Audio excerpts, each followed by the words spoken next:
especially about the Tzfardeya.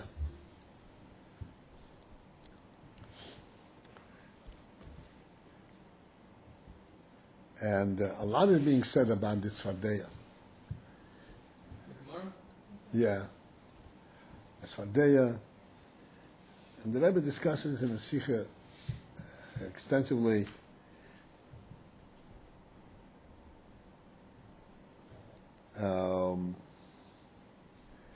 even to the extent that the Rebbe Hashem says to the Nevi'im, Hashem says to the Nevi'im, hypothetically, that if you do not want to do my mission, I have another resource, another way of accomplishing it, through the Tzfardeya, which is an odd thing. Tzfardeya and Nevi'im, their mission seems to be pretty different, don't you think? Where does Tzfardeya come? What is this? What is the parallel there? Tzfardeya came as a punishment. Nevi'im come to reveal God's word. Where is the parallel?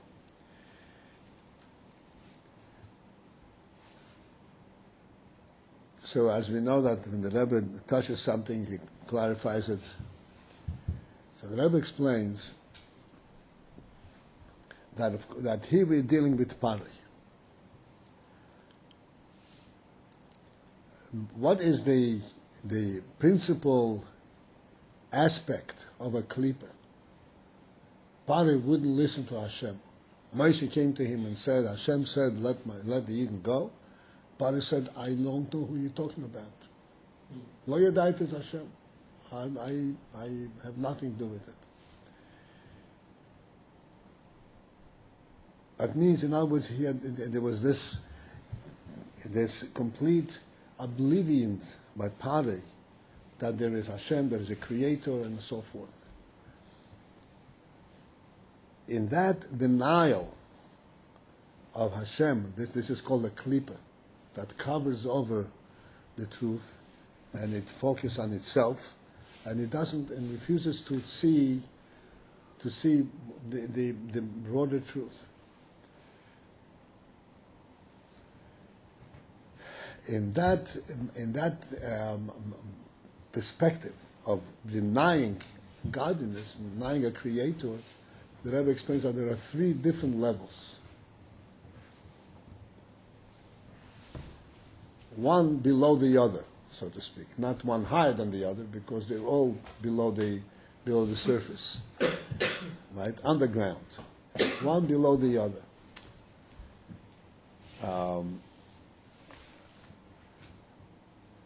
Starting from the so to speak, from the upper level, but it's called that they don't deny the godly presence, but they don't recognize the unity of Hashem. So that it's not just Hashem, and that there are other forces that are also partners in what happens in the world. That's called Elokod Elokai, the God of other gods. The superior power that rules over other powers, but there are other standalone powers, independent, but he is more powerful than the other powers. That's called Elokod Elokai.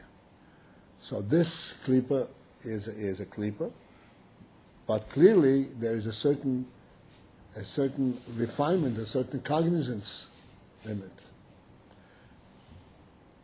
Then there is, on the lowest level, what we would call the lowest level, the third rung it's called, that which is opposing godliness, which is outwardly which denies in so to speak, in a positive way, denies godliness. Mm-hmm. Huh? Positive way? Positive means in a forceful way, not ignoring it, but in a forceful way, fights against it, like Amalek, Yideas Rebbeinu Mechaven Nimrei Bey. He intentionally wants to deny it. Wait, so the second one is like when Hashem wants to deny God, you're saying? I'm sorry? So what's the second one again? Oh, the second one I didn't say yet. I went from the top to the bottom.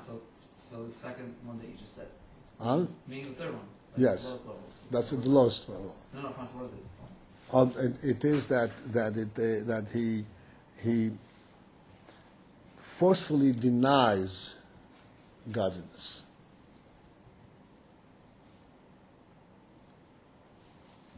He fights it.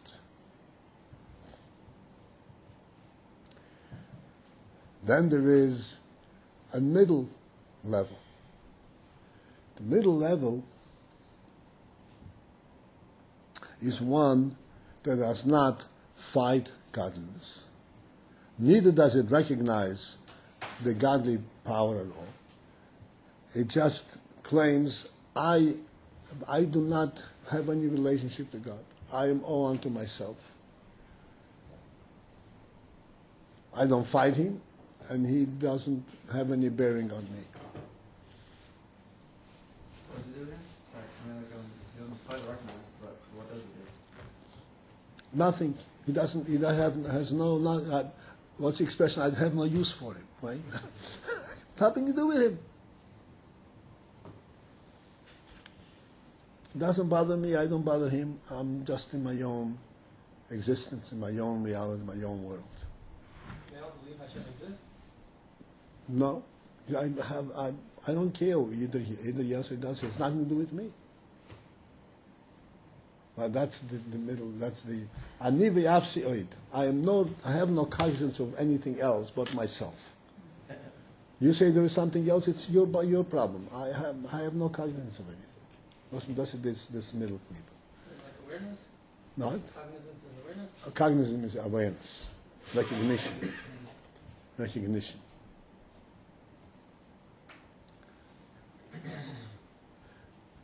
So it's an interesting insight that the Rabbi is giving, that even it would appear to us that the middle level, that we explained just now, we call it the middle level, because he's not opposing godliness, he would be, so to speak, on a superior level than the one who is actually denying and fighting against godliness.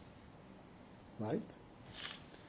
But in truth, in a very subtle and a deeper way, it's the opposite.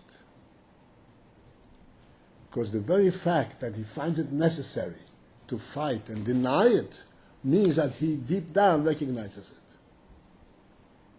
Has a certain weakness, a certain sensitivity. He recognizes that there's another truth, and he's trying to cover it up and fight it and deny it and so forth. If he was not touched by it at all, then he wouldn't have to deny it. He's just going his merry way. And this is this middle guy who is kind of taking a neutral ground. He says, I'm perfectly satisfied with myself just the way I am. Yes, he's not fighting godliness, but he is the most insensitive. See, godliness is the fundamental truth. Somebody who is not cognizant of godliness means that he is insensitive to his own reality. And this is what happened. This one is totally insensitive to the reality, to the point he doesn't have to deny it. In his own reality? Of his own reality, in the sense that what is his reality? What does his reality come from? What does reality represent? A godly creation. Right? It's totally insensitive.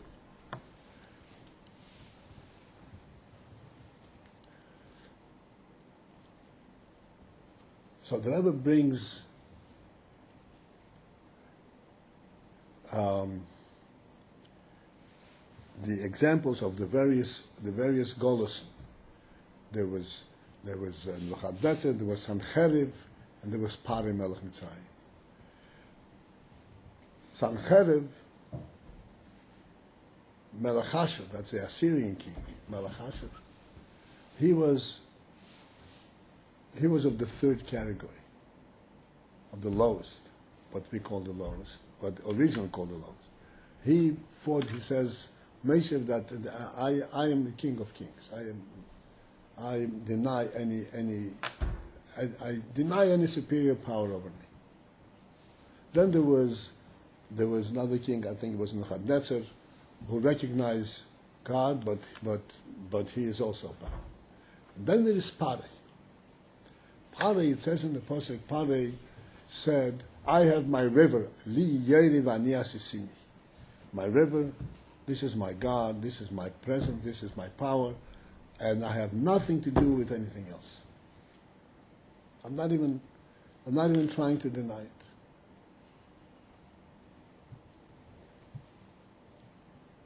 It's interesting if we would read into the words that Pare said when Moshe Rabbeinu came to him. Moshe Rabbeinu the first time came to him and said, Hashem, the God of the Jews, of the Hebrews, said that he should let us go to serve him. So he didn't say, I deny his presence. I don't believe in him. He said, I don't know what you're talking about. Who is he? I don't know him.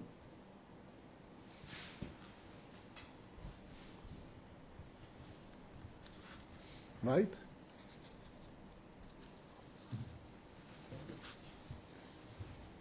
This was Pare. The Pasuk says, the first of Pare says, Ye Eli Ani Asisini, I made myself, and I have nothing else to do with anything else.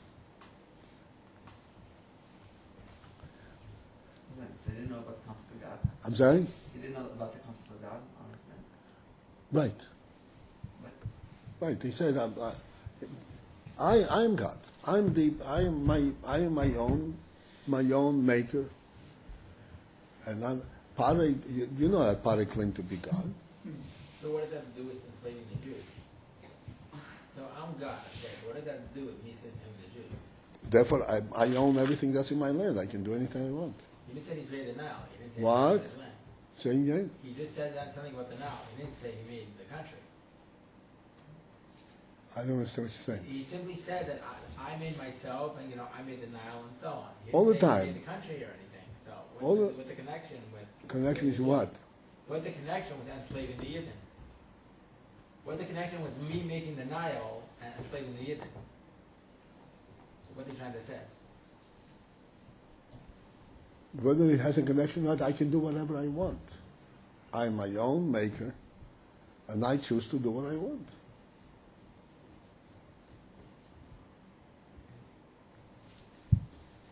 I don't have to answer to anyone.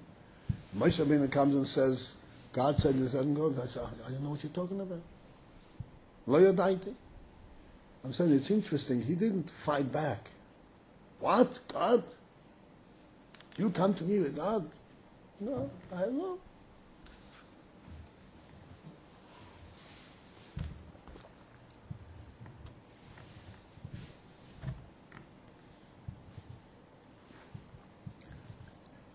Just to contrast, there is this, you all know the story of Daniel. Daniel was thrown into the lion's den.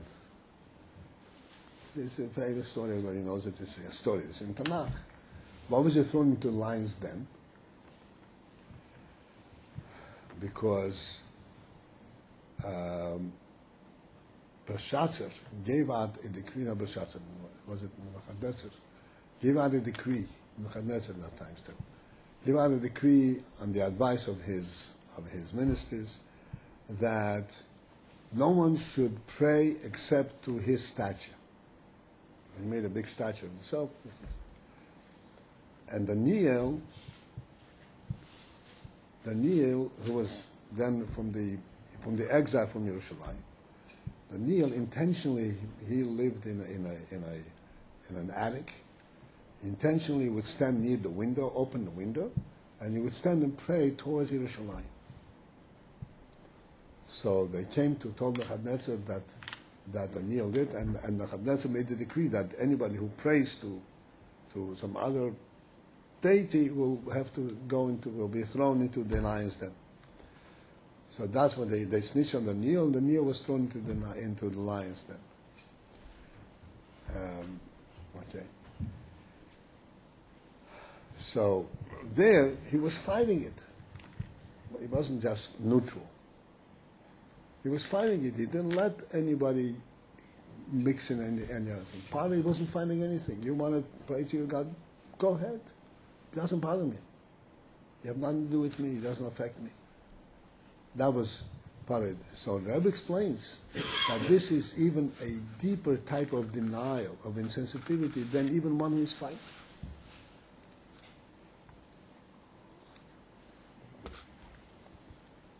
So to counter that type, this level of klippa,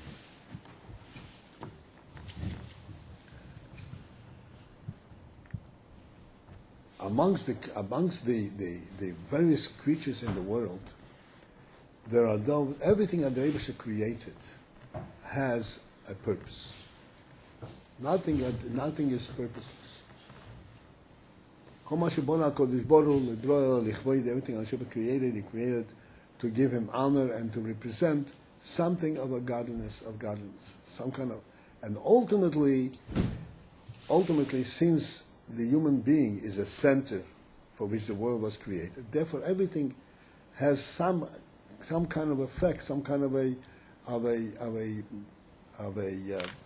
benefit or counter benefit to the human being. So amongst the animals, amongst the various creatures, there are those that have a positive input to the human being. That they can serve Him, they can be used for labor and so forth. Then there are those that are vicious animals that you cannot tame. There's the serpent, the wild beasts, and the scorpions. These are the animals that have a viciousness in them, and they are only destructive. Then there is a unique type of creature, and that's the tzfardeya, the frog. The frog has absolutely no venom, has no evil in it, and has no positive input either.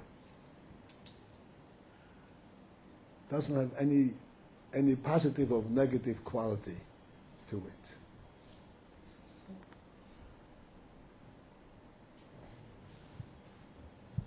He just lives, so to speak, a neutral life in neutral territory. What could be like a positive? What? Positive. Helping, yeah. Helping work. Yeah. The frog is just in no man's land, right? Just doing its own thing. Nothing is it's not detrimental to your health, nor is it helpful to your health. What about the poison frogs? Poisonous frog? Yeah. Well, that's a kind of a Probably a toad. Different category. Yeah. it's a different Probably a category. toad. The plain tzfardeya is this. You mean it's in the family, in the frog family? There's one that is. Yeah, they're like poisonous, but I mean they don't have teeth that bite you. It's like protective, so it's just. They're what? It's like protective mechanism. So is that like make it also neutral?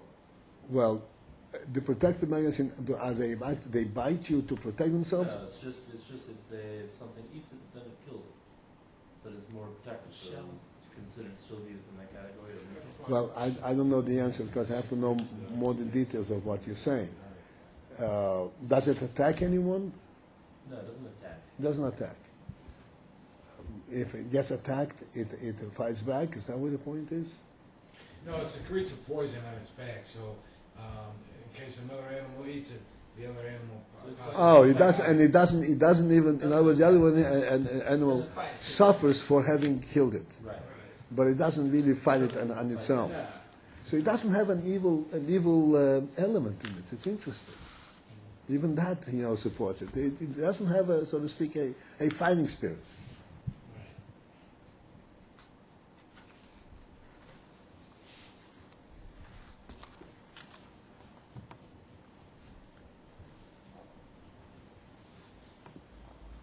And this, and okay, so this, the frog, this is what Rabbi said. This is where he said that the frog is like an answer to the Nevi'im. The Nevi'im, the Rabbi said, the Nevi'im, you don't want to go in my shlichus, I have the frog.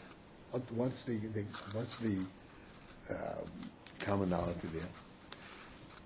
The whole purpose of all these makkos and the entire process with Pari Melech Mitzrayim is to send a message to Pari and to wake him up, this dormant fish, right? That is completely cold and completely disinterested in anything else. He's unto himself. To wake him up, and he should recognize Ki Ani Hashem, that there is God. If you look through the makkos, there are 3 sets of makkos. The tzach, adash, be'achav. Right? Don't tzadei ekinim. Then orev shchim, borosh shchim, and not tzadei ekinim. The tzach, adash, be'achav. Okay. Each one of these 3 categories represents another message to Pari in terms of his recognizing Hashem. In one, Moshe Rabbeinu said to him, "B'zoi steida, thus this way will tell you that I am Hashem. B'zoi steida ki Hashem. With this you will know that Hashem." Then in the second category it says, "B'zoi steida ki ani Hashem b'kerev ha'oretz." That I'm Hashem on the earth, and I rule the earth. And the third category he tells him, "Kein komeni b'chol ha'oretz." There's nothing like me in the entire world. These are the 3 different warnings that he got in 3 different categories. In other words, do you miss anything? Yeah. No, like supposed to be no fun. So like each set of makkos, told over him. Also like they told him like a different message. Yeah, and So a deeper message. So what was the person talking about? So he said it or not? Then in the pasuk it says, Oh. "And Ki Ani Hashem." B'zoi steida ki Ani Hashem. That's the first one. That I'm Hashem. Then Ani Hashem b'kerev ha'oretz. I'm not Hashem just in general, but I also am present in the world. And the third one is Kein komeni b'chol ha'oretz, that there is none like me in the entire world. Eliminating any competition, so to speak. So the point of the makkos is to make it clear to Pari that indeed there is Hashem, and that Hashem rules the world, and that He is the only one who rules the world. There is none like Him.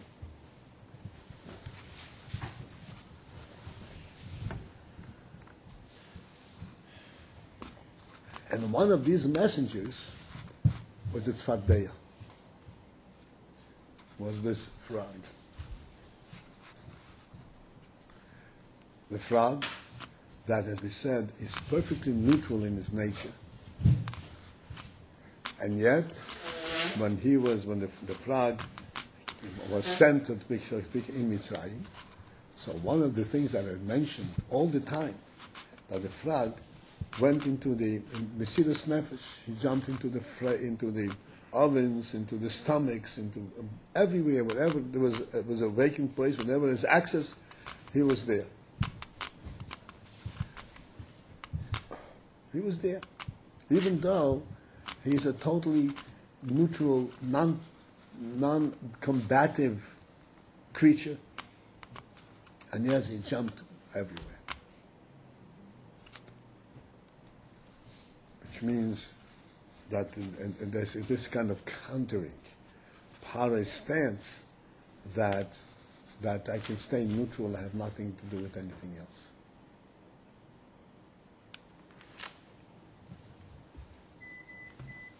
So Hashem changed the nature of the frogs, or it just happened to be that it looked like he changed the nature of the frogs?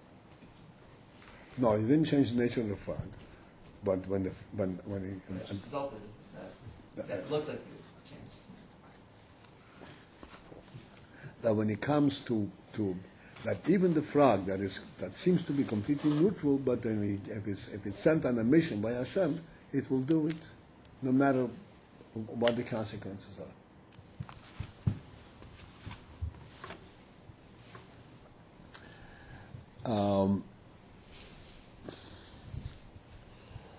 Okay, so this is basically the Sikha in explaining the various Midrashim.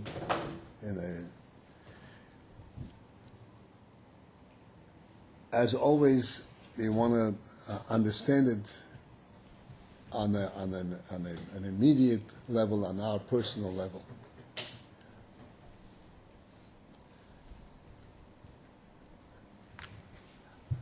None of us are Pari Melech Mitzrayim. We're all Yidden. We all believe in the Meibushin. We all are dedicated to it. There's absolutely no question about it. But at the same time, we're also partners within ourselves. We have another partner. We have the Nefesh Olekis. We have the Nefesh Abamis. Just as the Nefesh Olekis is so conscious and so enticed by godliness, the Nefesh Abamis has a different take on it. And there are three different Nefesh Abamis, three different attitudes that the Nefesh Abamis can present a person. One is that the Nefesh Abamis says, let's share, let's be partners. You know, you accommodate me, and I'll accommodate you. I didn't catch that. Person. The Nefesh Abamis makes a deal with the Nefesh Olekis.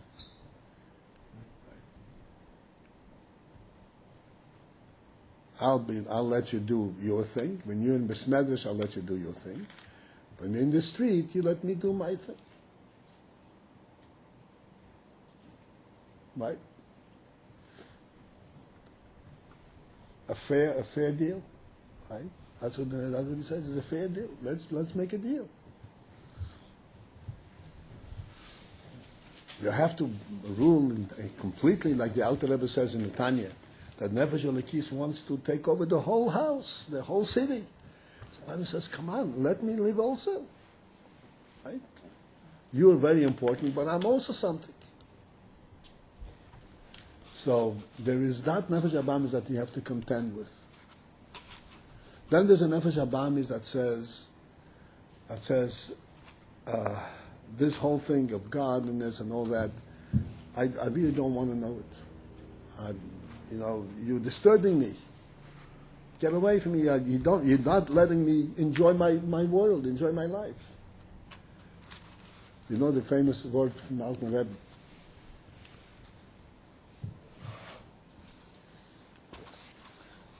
Alter Rebbe said that whatever happens to somebody who learns Chassidus, not everybody who learns Chassidus becomes a Shmuel Munkes or becomes a Pinchas Reizes. But one thing is for sure, that to enjoy Elam Hazeh, it's impossible for him anymore. He's not going to enjoy Elam Hazeh. Whatever it is, he can no longer fully, in full consciousness, enjoy Elam Hazeh. Because he already saw its insignificance. He already saw its folly. And therefore, he can't really get back into it. It's finished. He is no.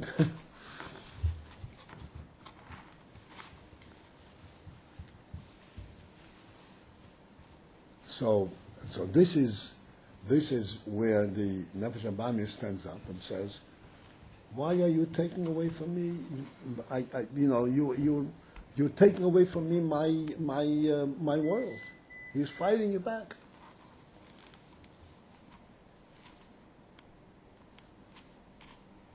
That's the negative. That's the poisonous Nefesh Abami. It says, "I'm not going to cooperate because the minute I cooperate, I'm going to lose my world." This is the negative one. As a matter of fact, there is a story from the Alter Rebbe the Yutas Kislev, the story with Yutas Kislev, this is before in Hanukkah when they came to arrest the Alter Rebbe. It was a very serious accusation in the Alter Rebbe, I'm sure you know. Very serious accusation. In the Frierdiker Rebbe arrested, the whole accusation was concocted thing. It was, it was all concocted and all false, and it was much more. It was a very dangerous because the government was so corrupt. But in the Alter Rebbe's time, it was a regular king with a responsible government. But the accusation was extremely serious that he was actually preparing to invade Russia. And rebellious, preparing and supporting the Ottoman, supporting the Turks to ultimately to overrun Russia. All kinds of rebellious things. A very serious accusation.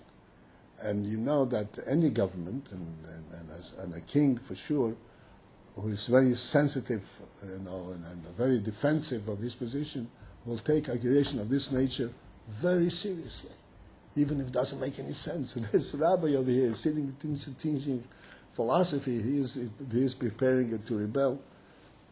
You have to read every line and between the lines, and you have to eliminate the whole thing. And Alter Rebbe was under very, very, very serious accusation. So when they came to arrest the Alter Rebbe actually sneaked out of the house.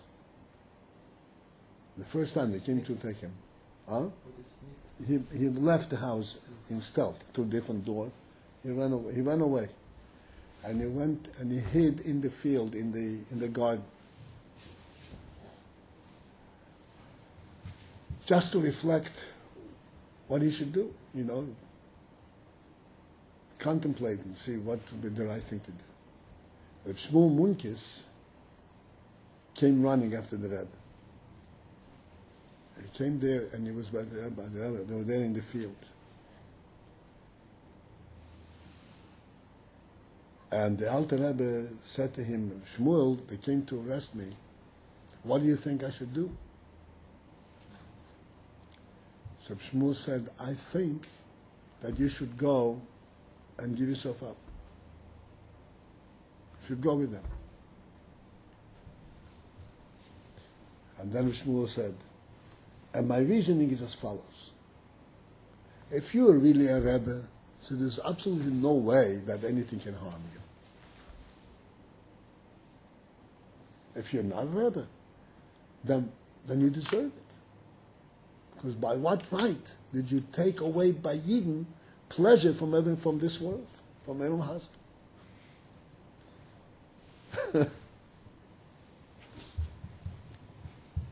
The enjoyment of Elam Hazard.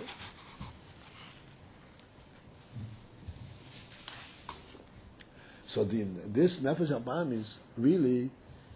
is fighting back, and he doesn't want to be involved in this. And then, actually, I can tell you. I mean, I talked to many people with different problems, different difficulties, and one such element really exists, and people are involved in whatever worldly involvement they are, and they recognize that this is wrong and the right thing is to do this. But how can I give up this? They have some difficulty to give up that which they are involved in, that which they enjoy, even though they know it's wrong. But that's what they never promise. He has in its clutches. How can I give this up? It's a whole fight. Then there is a third Nefesh Abamis. This is what's called the middle, but as the Rebbe explained, that in a certain sense, it's the most difficult one to deal with. That's the guy that says, "Leave me alone. I don't know what you're talking about. I'm not interested. I'm just into my own thing."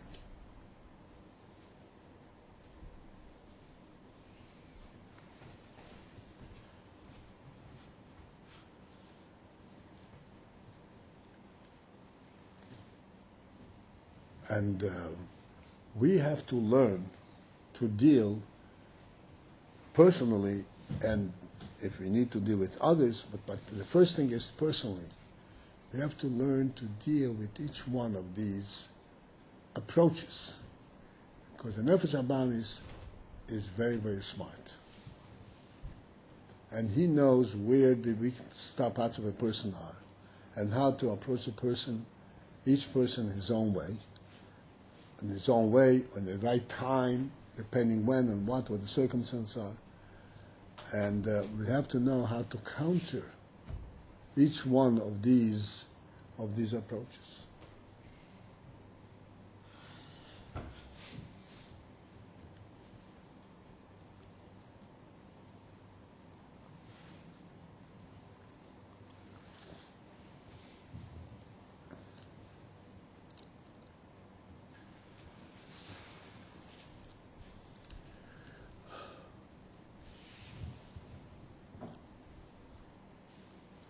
So the first one, the topmost, the one who comes and he says, I want to make a deal with you.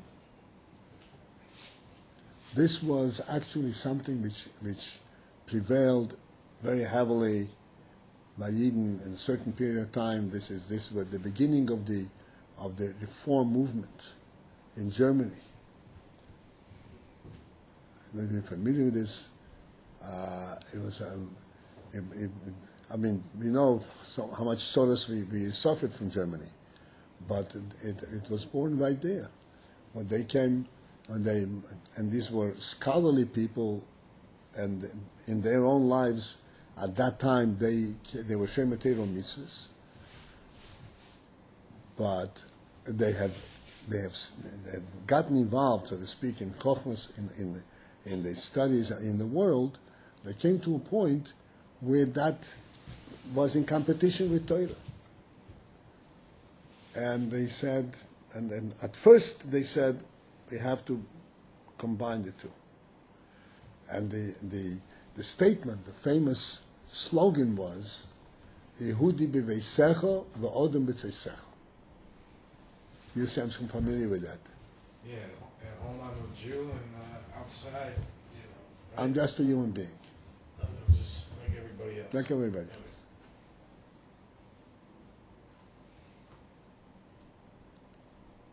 Right. And that was a very, very profound error. I mean, no, clearly, because those people, the ones who created this slogan, they were scholarly people. They themselves, so to speak, kept Torah mitzvahs. Their children converted.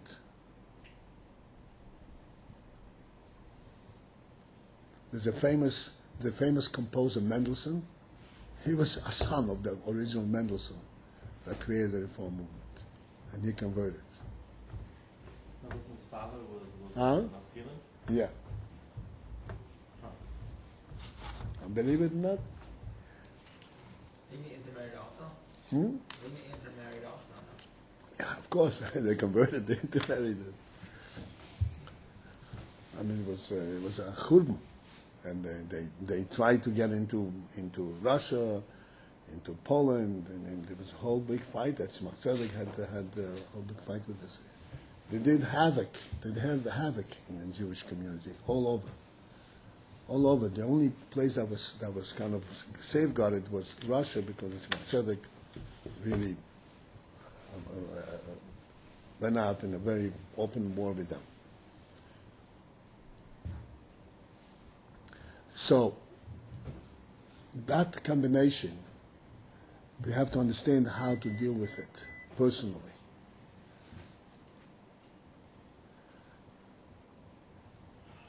The whole principle for ourselves, that's for our own contemplation.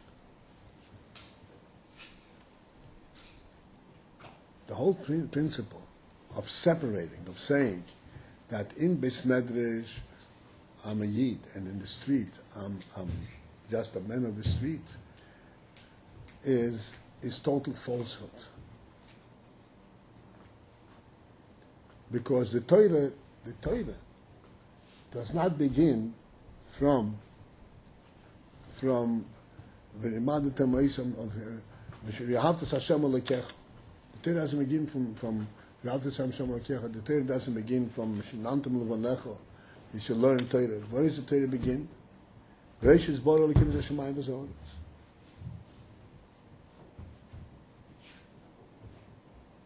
That the shamayim v'ha'aretz, wherever you go, you have to know that this is the Meibash's creation. That's the basic. That's the foundation of Torah. That's the first. That's the beginning.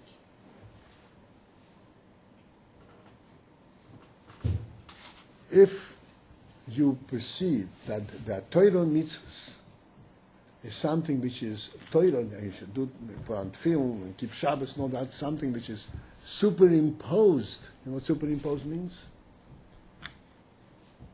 Superimposed means it's put upon a different and existing reality. There's a world, it's nothing to do with Torah, and then into this world comes the Rebbeinu, comes Torah. But first there is a world. That's called superimposed. Okay? And the Torah right away says this is not the case. Because the first thing to understand is that the Rebbe created the whole world before anything else.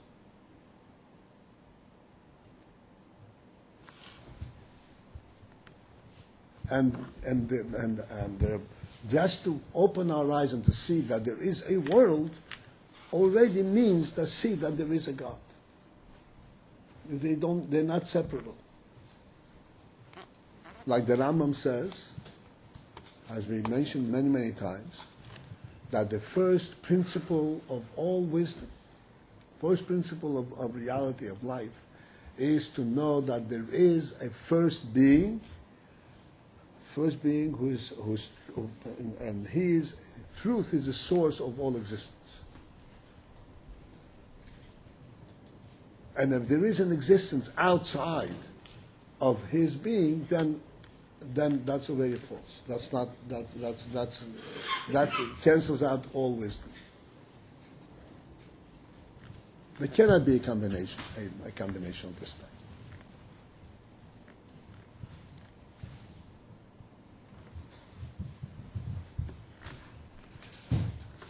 To go a little deeper into this I think is an important thing, to go a little deeper and to understand it from our own perspective. We're talking about how to counter the Nefesh Abamis, how to counter Nefesh Abamis, the Yetzer Hara.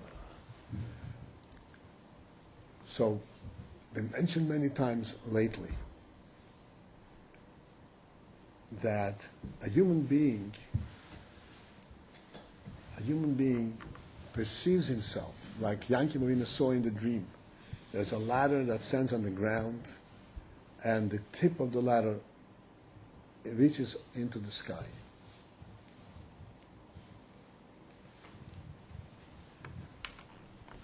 Now this fact that the ladder stands on the ground and the tip of the ladder stands and reaches into the sky, these two things, that it stands on the ground and reaches into the sky, yes, the sky is much higher than the ground. But these are not two separate truths. One is fully and completely dependent on the other. These are not separable things that you can take the ladder from the ground and say, okay, I only relate to that which is on the ground. I don't relate to that which is on the sky.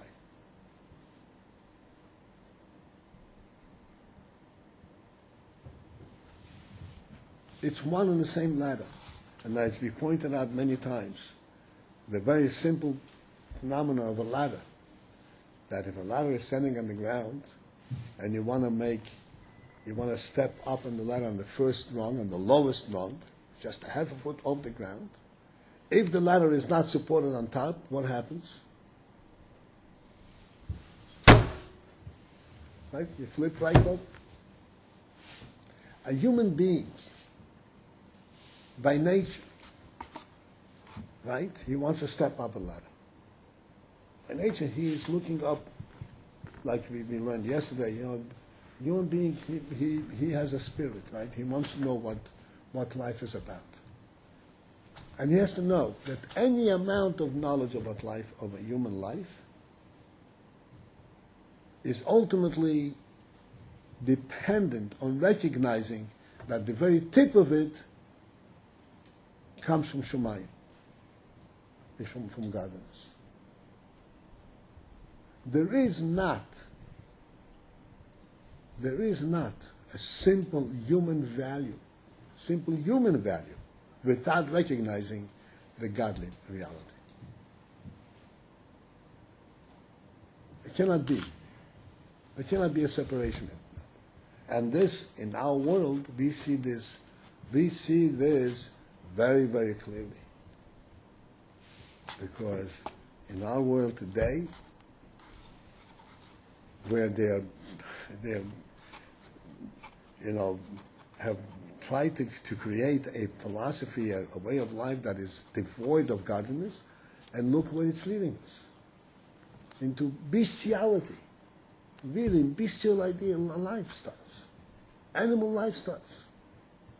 But the human being loses completely his human face. And it becomes official. I hate to use the term, but everybody knows it. It is not gay marriages. Where is the human being there? There's not a human quality at all.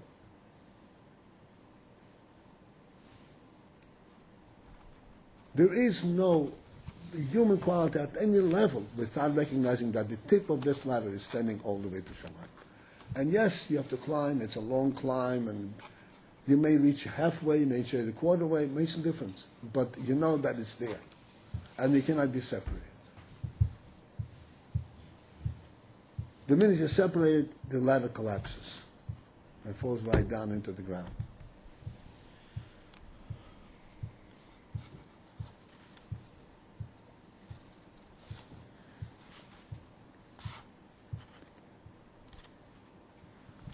This is the first Yetzer Hara to deal with.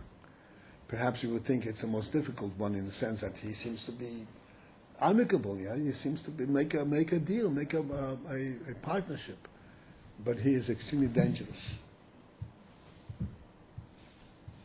He's extremely dangerous because he can be very misleading.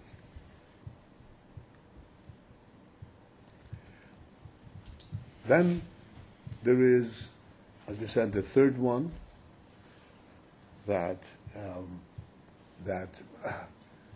fights back, says, "You're disturbing me. You're not letting me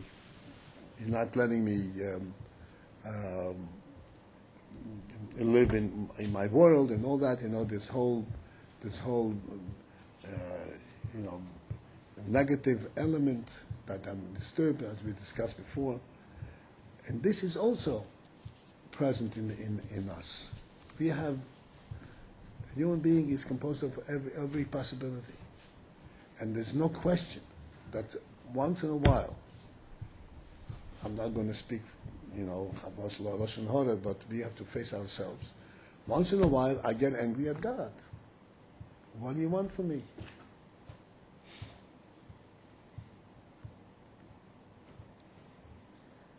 And we have to recognize that this type of Yetzer Hara that is cognizant, recognizing the Meivashim, recognize God, and he says, you're not being right with me.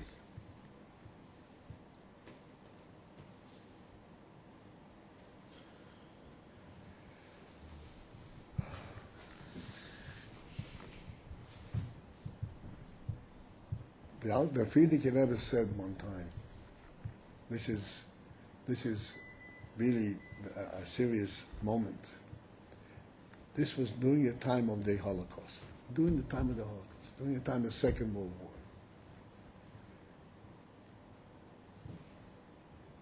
And it was a very, very difficult time. Everybody, to some extent, the Holocaust, it really boggles the mind. There's absolutely no way. Even today, we can't even face up to it. It's unbelievable. It's beyond contemplation. And they were talking to Friedrich Rebbe, and the Friedrich Rebbe said, was talking bitterly, about the tzores and the suffering that our people are having. So somebody said something to the extent, probably the Rebbe knows what he's doing. The Rebbe knows what he's doing. So the Friedrich Rebbe said,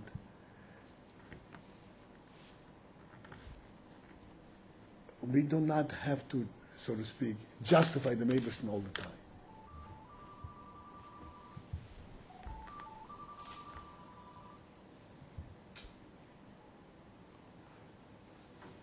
We don't have to what?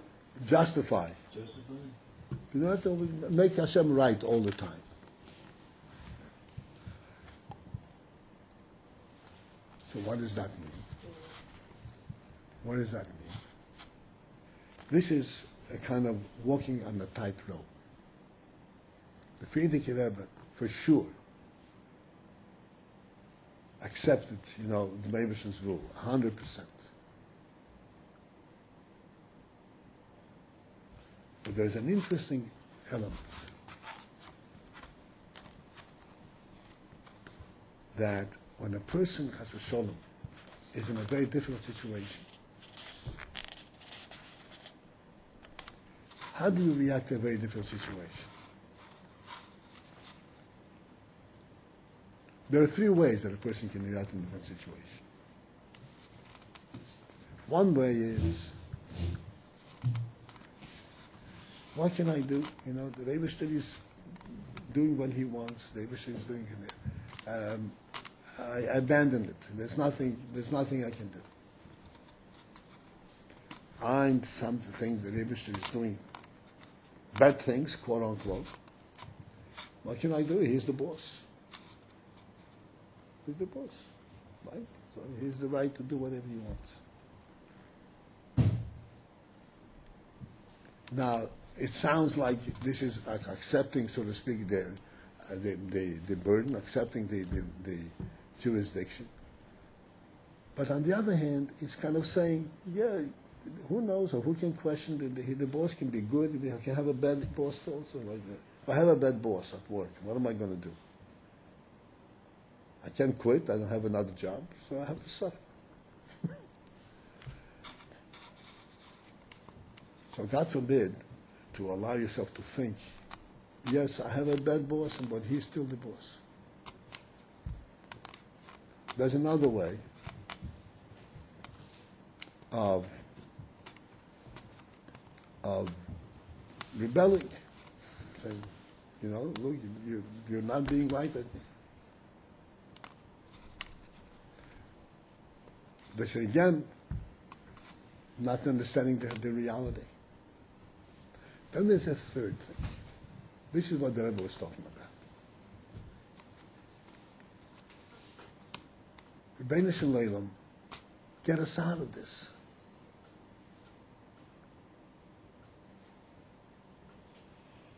End this evil. In other words,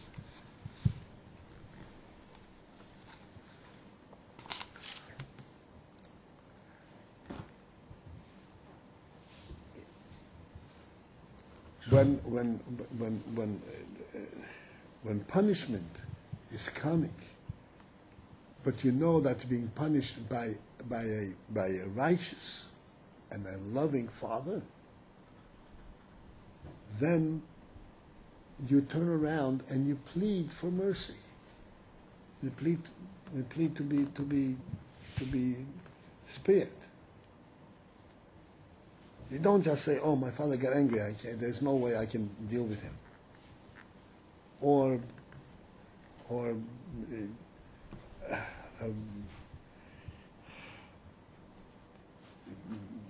either he's out of control, or else I am of no significance, and there's nothing that I can. There's no way that I can plead with him. No, he is a loving Father. and he is not out of control, and he really knows what he's doing, but for some reason there is this situation, and I turn around and I plead with him.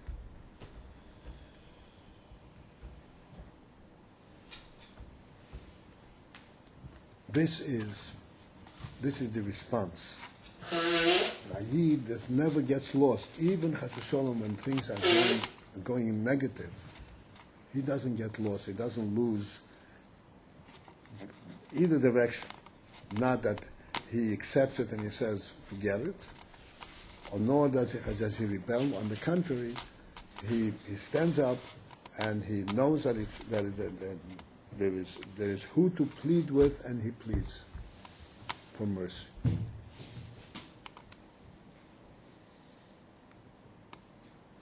Then there is a third Yetzer Hara, a third Nefesh HaBamis. And that's the guy that we're dealing with in Pari, right?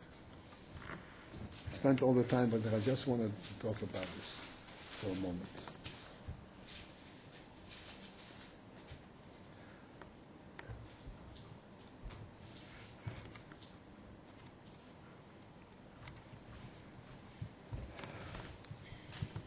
There are all kinds of things that we experience in life in general, and in yeshiva in particular. Let's say I'm learning something in Chassidus, and I don't understand it. So I don't understand it. Forget it. I'll learn something else that I do understand.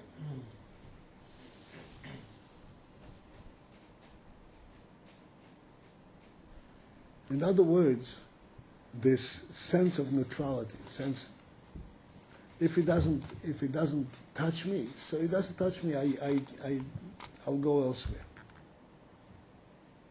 You have to understand that every aspect of Yiddishkeit, of Torah,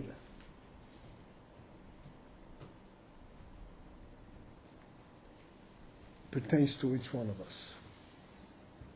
Surely we have to learn judiciously. You have to know what to learn, what's pertinent, what's up my alley, and so forth. But once this is learned, especially if this is in a yeshiva environment, everything that happens in the yeshiva environment pertains to me. I can't ignore anything.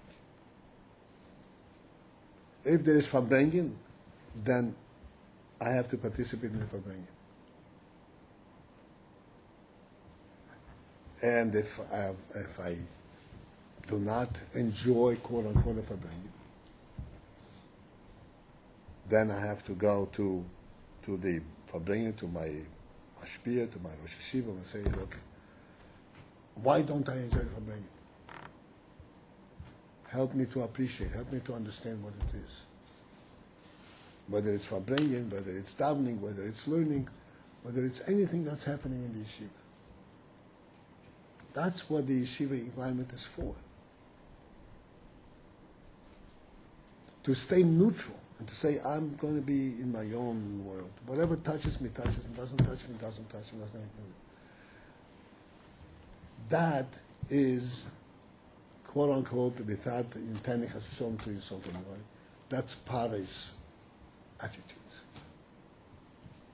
I have my own river. You have other things, it's your business. A Yid, in general, this is in yeshiva, but in general, a Yid has to know that he cannot stay neutral to whatever happens in Yiddishkeit, in the Jewish people. I mentioned many times, with this I'll conclude, I mentioned many times, the famous Rambam, where the Rambam says that, the halacha that koifin eisei Hashem reitzani, that sometimes we smite him, we force him to say, I want. Do you know what I'm talking about? Okay, briefly, there are certain things that a Yid has to do like you bring a korban, if he's obligated to bring a korban is, even if you're obligated, it's not valid unless you do it volitionally, by your choice. You agree to do it. It cannot be the bezdin. The court cannot come and take from your property, from your sheep, from your herd, and bring a korban for you. It doesn't work. Korban has to be volitional. It has to be you by choice. What happens if a person refuses to bring a korban? So we have an answer for that. We have a way out. What do? We take him into a room, and we show him a stick. Are you going to bring a korban? No. Are you going to bring the korban? Yes. Okay, fine. I want. You can go and bring a korban, and it's considered a valid korban. That's the halacha. And the Rambam asks this question: What kind of validity is this? He said, I want. He doesn't really want. And the Rambam gives a profound, ingenious answer, revealing the truth of a Yid. And he says that when his Yid says, I don't want, he is lying.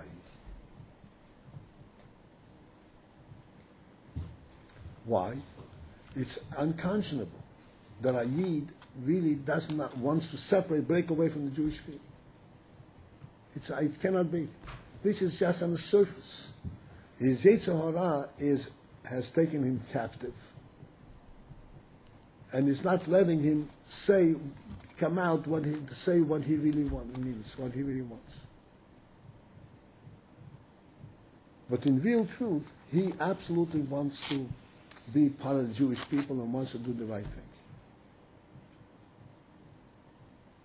The Alter Rebbe in Tanya says the similar thing. And this is, in fact, what we're learning, that it's impossible for a Yid, if a Yid is doing an Voeira, it is only because he thinks that does not affect his Judaism, being a Jew.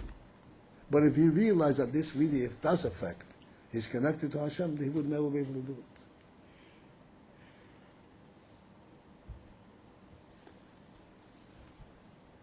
So to take things on a very general thing, the Yid must never stay neutral to anything that's happening in the Jewish world, in Jewish people.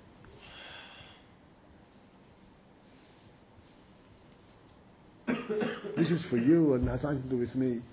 That is a deep, deep pit. It breaks and it has to show him there's no end to how deep the pit is. A pit.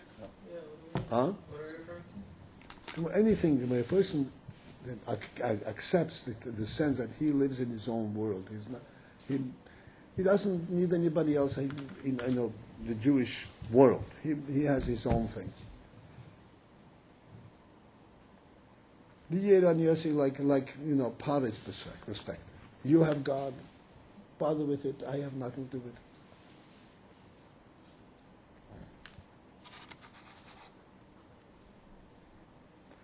So this exists, as I said, on a micro situation, in the yeshiva environment, in a very limited environment. But everything that we experience here in the yeshiva is a microcosm for the big world which we are going to face after the yeshiva. It's not going to be this kind of environment where we discuss things. And then you have to understand what's going on in your world. In the world. In your world. In the world Your and world how and the world. yes, and where you fit into that. And one principle that you always have to know, that you cannot declare neutrality.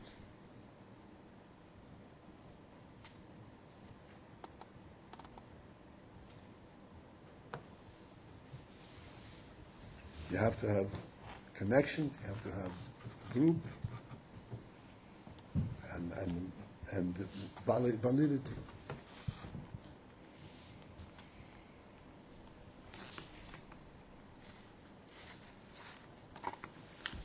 And this is how the Tzvardeya Let Pani know there is a God.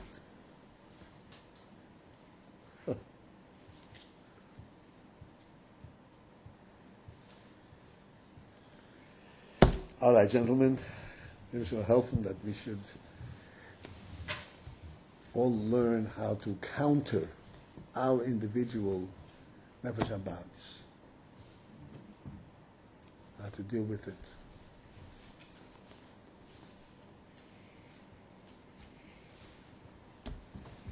In a positive, in a fruitful, in a